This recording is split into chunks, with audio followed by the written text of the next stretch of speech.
Nĩ very unfortunate atĩ no tũthiĩ mĩeri 3 tũtarĩ na mbeca, na yet andũ arĩa magĩrĩirwo gũkorwo magĩtũhe mbeca matiraiguithania.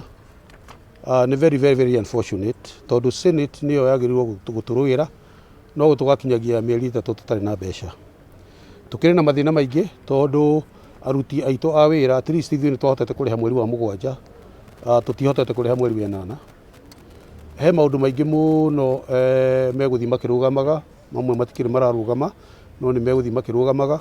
No the Council of Governors ũmũthĩ nĩ issuire statement na yoiga atĩ kũngĩthiĩ ũrĩa kũrathiĩ tũtarĩ na mbeca, ngwĩciria nĩ gũgĩkinya ciumia 2, ngwĩciria nĩ mweri 17, nĩ tũiguithanie ithuothe nĩ tũkahinga counties, tondũ tũtingĩhota gũthiĩ na mbere tũtarĩ na mbeca, andũ matarĩ arĩhe, gũtarĩ na fuel, thibitarĩ itarĩ na ndawa, ona kaba tũkĩhinge tũgĩeterera mbeca igoka. Koguo kwĩna mathĩna maingĩ mũno, no nĩ tũreciria hihi Senate na thirikari nene nĩ mekũhota kwaranĩria tondũ tũtingĩhota gũikara ũguo tũikarĩte.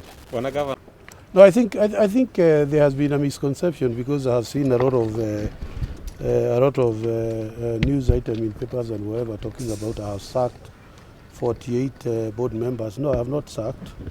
I think what we have done is, as you probably know, there is a requirement in the law on who serves in a particular board.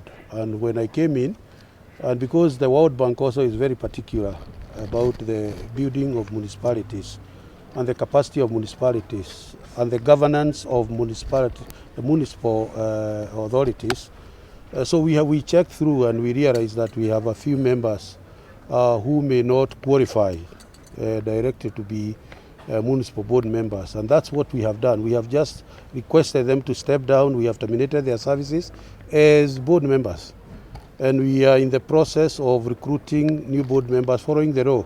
The law is very clear on who becomes board members, including the representation from business community, the representation from the private sector, and so on. Now, in the meantime, these others are going to serve in various other capacities because we have water and sewage companies. We have various other capacities within the county. We have hospital and hospital boards. So they will serve in different capacities. What we are doing is to do things that are legal. So it's really not a question of sacking. It's a question of following the law. And then these ones, because they are still people who have served, and I want to thank them because they have done work diligently, we will be reallocating them into various other areas.